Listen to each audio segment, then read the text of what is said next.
Alors aujourd'hui, je vais vous faire une petite vidéo en fait en rapport avec l'actualité récente.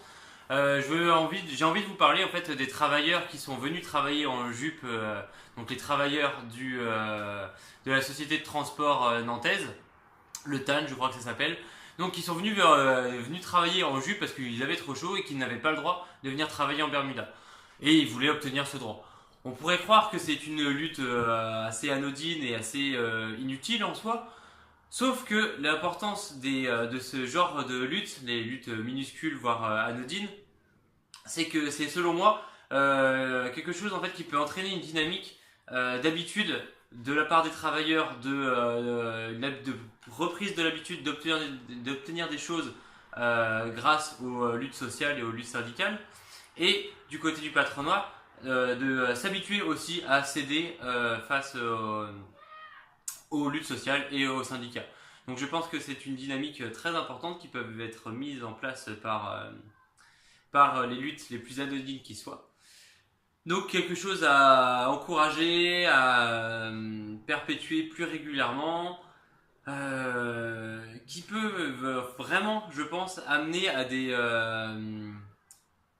une obtention de droits et de confort, d'amélioration des conditions de travail sur des points bien plus importants. C'est plus les travailleurs s'habituent à obtenir des choses même toutes petites grâce aux luttes sociales et aux syndicats, en fait, leur donne envie de venir, leur donne envie de lutter, leur fait retrouver l'espoir. Et c'est vraiment une notion très importante. À partir du moment où tout un groupe de gens en fait n'a plus d'espoir d'obtenir quoi que ce soit, il arrête de lutter et il n'a pas envie de prendre du temps pour obtenir de nouvelles choses. Et ensuite, au niveau du patronat, même si voilà, j'ai beaucoup moins d'expérience là-dedans, je pense que à trop s'habituer à ne jamais céder aux pressions syndicales et n'avoir pas franchement de soucis en fait avec les mouvements syndicaux, eh bien, je pense tout puissant. Donc les habituer à leur obliger à obtenir, à céder sur même des tout petits points, ce qui est beaucoup plus facile. Je pense que ça peut permettre d'obtenir des choses bien plus grandes. Alors, pour ce qu'une lutte minuscule soit efficace et permette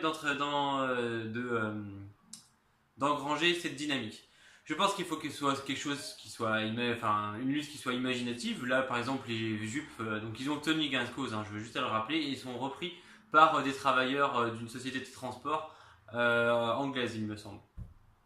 Donc, c'est quelque chose qui marche. Je pense que voilà, il faut qu'elle soit imaginative, qui réponde à un souci qui touche le plus de gens possible, même si c'est juste sur un tout petit moment, là, comme la canicule. Voilà, je pense que ces deux points-là, en fait, leur permettent de vraiment être efficaces. Et après, derrière, d'être un minimum collectif. Même si je pense que le collectif joue beaucoup moins. Là, j'imagine que c'était qu'une petite dizaine de travailleurs qui sont venus en jupe, mais ça suffit pour faire parler d'eux, pour que ce soit retransmis dans les médias, dans les réseaux sociaux. Et ça, c'est quelque chose qui fait peur à l'entreprise, car ça leur donne une mauvaise image. Donc voilà, c'est des luttes qui sont une lutte comme ça, en fait, ça peut être facile, c'est facile à organiser. Je pense que c'est très efficace. Et voilà, ça permet surtout d'engranger une dynamique plus importante. Voilà, merci de m'avoir écouté, je vous dis à bientôt. Salut!